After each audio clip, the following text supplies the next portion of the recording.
Yo, what's up guys? For today's video nga pala, ay mag-review nga pala tayo ng wireless microphone. Pero bago yan, mag-intro muna tayo. Let's go!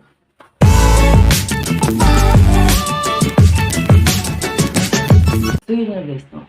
Nakabili nga ako sa TikTok shop ng K9 wireless microphone. Alam nyo ba guys na sobrang mura ko lang siyang nabili dito sa TikTok shop? 195 pesos nga lang guys ay makakabili na kayo nito dito sa TikTok shop na ganitong K9 wireless microphone. At meron nga pala itong pagpipilian guys.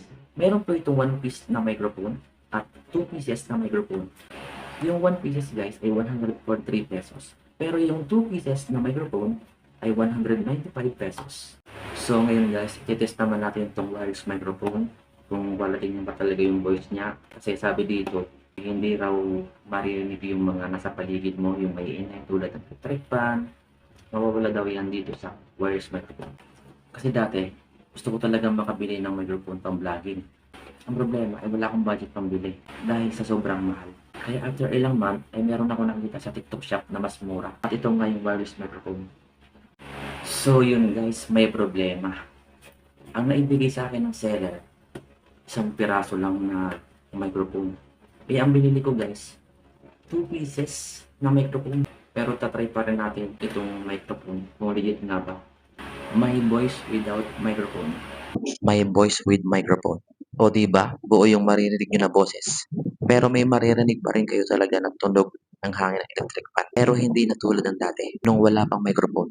O di ba, legit, 195 pesos lang ay makakabili na kayo ng wireless microphone na hindi na kailangan ng Bluetooth. Ang kailangan nyo lang gawin, isasaksak nyo lang yung connector sa saksakan ng charger. So, take note nga pala guys, no? Kailangan nyo nga pala siyang i-connect doon sa OTG connection. Punta lang kayo sa setting at hanapin ang OTG connection at i-on ito.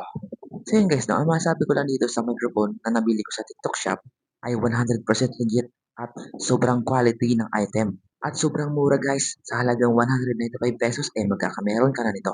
At magagamit nyo na ito pang voice over, pang vlogging, at sa Facebook Live, at sa TikTok. So yun lang guys, at sana ay nagustuhan nyo itong video na ito. At huwag niyong kalimutan na mag-subscribe at pindutin ang notification bell para updated kayo sa aking mga video na gaya nito.